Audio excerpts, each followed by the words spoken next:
اعوذ باللہ من الشیطان الرجیم بسم اللہ الرحمن الرحیم۔ اب آئیے بسم اللہ الرحمن الرحیم، اب یہ سورہ بقرہ شروع ہو رہی ہے۔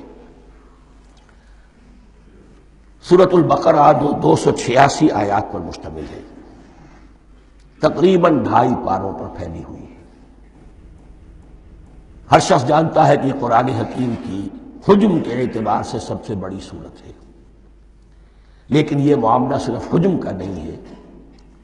نبی اکرم صلی اللہ علیہ وسلم نے اسے سنام القرآن قرار دیا ہے۔ آپ نے فرمایا لکل شیء سنام، ہر چیز کی ایک چوٹی ہوتی ہے، جیسے اونٹ کا کوہان ہوتا ہے۔ وسنام القرآن البقرہ، سنام القرآن، قرآن کی چوٹی جو ہے وہ سورۃ البقرہ ہے۔ یہ نوٹ کر لیجئے جو میں نے کل آپ کو جو مختلف مکی اور مدنی صورتوں کے گروپوں کے بارے میں بتایا تھا کہ یہاں سے اب پہلی منزل بھی شروع ہو رہی ہے اور پہلا گروپ بھی شروع ہو رہا ہے، اور اس کے ساتھ جو اگلی صورت آئے گی وہ اس کا جوڑا ہے، سورہ آل عمران، جس کی سب سے نمایاں علامت یہ نوٹ کیجئے، یہ بھی الف لام میم سے شروع ہوئی، اگلی بھی الف لام میم سے شروع ہوگی۔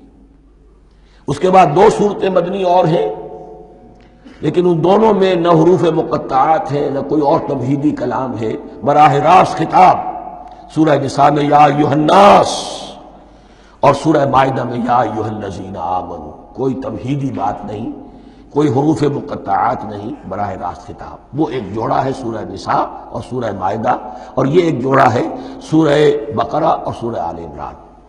سورہ بقرہ اور سورہ آل عمران کو نبی اکرم صلی اللہ علیہ وسلم نے الزہراوین بھی قرار دیا ہے۔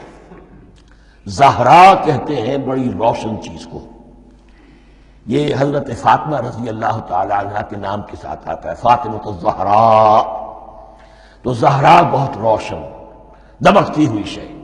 الزہراوین یہ 2 نہایت دمکتی ہوئی صورتیں ہیں جو قیامت کے دن 2 بدلیوں کی شکل میں ظاہر ہوں گی، حضور نے فرمایا، اور جو لوگ ان صورتوں سے محبت کرتے تھے ان پر سایہ کریں گے۔ اللہم ربنا اجعلنا منہم، ہمیں اللہ تعالیٰ ان میں شامل فرما دے۔ اس سورہ مبارکہ کو 2 حصوں میں تقسیم سمجھیے۔ ویسے تو یہ کہ رکوع آئیں گے، پارے بھی بدلیں گے اس میں، لیکن حصے 2 ہیں۔ پہلے حصے میں اصل روح سخن سابقہ امت مسلمہ سے ہے، یہود سے، بنی اسرائیل سے۔ دوسرے حصے میں اصل خطاب موجودہ امت مسلمہ سے ہے، امت محمد سے صلی اللہ علیہ وسلم۔ پہلے حصے میں 18 رکوع ہیں، لیکن آیات 152 ہیں۔ دوسرے حصے میں 22 رکوع ہیں، لیکن آیات 134 ہیں۔ گویا کہ اس سے آپ کو توازن نظر آئے گا کہ اگرچہ ادھر رکوع کی تعداد کم ہے 18، لیکن آیات کی تعداد زیادہ ہے 152۔ دوسرے حصے میں رکوعوں کی تعداد زیادہ ہے 22، لیکن آیات کی تعداد 134۔ اسی لیے اس کا ایک نام میں نے تجویز کیا ہے، وہ اس لیے تاکہ کچھ حقائق آپ کے ذہنوں میں ان ناموں کے حوالے سے بھی انشاءاللہ محفوظ ہو جائیں گے۔ سورۃ الامتین، 2 امتوں کی سورت، اس لیے کہ تقریباً نصف اس کی ساری بحث جو ہے، مرکزی بحث، وہ سابقہ امت مسلمہ بنی اسرائیل، اور دوسرا نصف اس میں سارا خطاب وہ ہے موجودہ امت مسلمہ یعنی امت محمد صلی اللہ علیہ وسلم۔ اس کا جو پہلے 18 رکوع ہیں یا پہلا حصہ ہے، اس کے اندر ڈویژن فردر ہوگی ورٹیکل، عمودی۔ پہلے 4 رکوع، پھر 10 رکوع، پھر 4 رکوع۔ لیکن جو 22 رکوع ہیں دوسرے حصے کے، دوسرے نصف کے، اس میں ڈویژن جو ہے جو ہاریزونٹل ہے، وہ افقی تقسیم ہے، عمودی نہیں، افقی۔ وہ میں بعد میں بیان کروں گا جب ہم وہاں پہنچ جائیں گے۔ ان کو پہلے سمجھ لیجئے کہ اس پہلے حصے کی جو تقسیم میں نے کی ہے، پہلے 4 رکوع، پھر 10 رکوع اور پھر 4 رکوع۔ پہلے 4 رکوع یوں سمجھیے کہ پورے قرآن مجید کے لیے اس کی حکمت اور فلسفے کا جو حصہ مکی قرآن میں بیان ہو چکا تھا اس کا خلاصہ ہے۔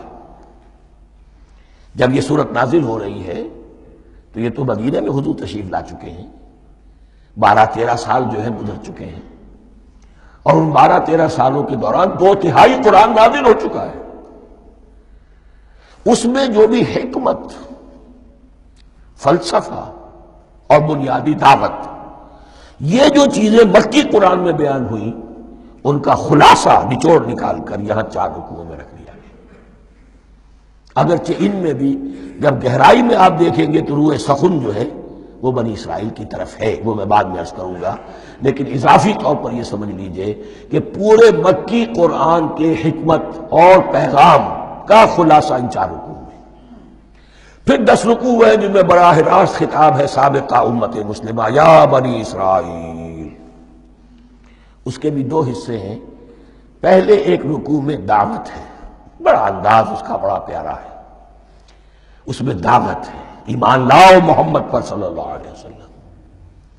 اور اس کے بعد 9 رکوع ہیں ملامت کے، ملامت، تنقید، تم نے یہ کیا اور یہ کیا اور یہ کیا، ہم نے یہ احسان کیے، یہ احسان کیے، یہ احسان کیے، تم نے یہ ناشکری کی، یہ ناشکری کی، یہ ناشکری کی۔ اور اس سب کا نتیجہ آخری 4 رکوعوں میں ہے کہ اب تمہیں اس منصب سے معزول کیا جا رہا ہے جس پر تم 2000 برس تک فائز رہے ہو، اور تمہیں ہٹا کر اب ایک نئی امت محمد کی شکل میں جو وجود میں آ چکی ہے صلی اللہ علیہ وسلم، اسے اس پر فائز کیا جا رہا ہے۔ اور اس کی علامت کے طور پر اسے میں کہا کرتا ہوں کورونیشن، تاج پوشی۔ ایک امت معزول، دوسری امت اس کا نصب ہو رہا ہے، اس کی تاج پوشی کے لیے سمبل، علامت کیا ہے؟ قبلہ تحویل۔ وہ قبلہ یروشلم، سابقہ امت کا قبلہ اب ادھر رخ نہیں ہوگا، اب اہل توحید کا قبلہ یہ مکے کی طرف ہوگا، بیت اللہ کی طرف ہوگا۔ تو تحویل قبلہ کا مضمون ہے جو ان 4 رکوعوں میں آتا ہے۔ تو یہ میں نے تھوڑی سی تمہید جو ہے آپ کے سامنے رکھ دی ہے۔ اب بسم اللہ کیجئے۔ صدق اللہ العظیم۔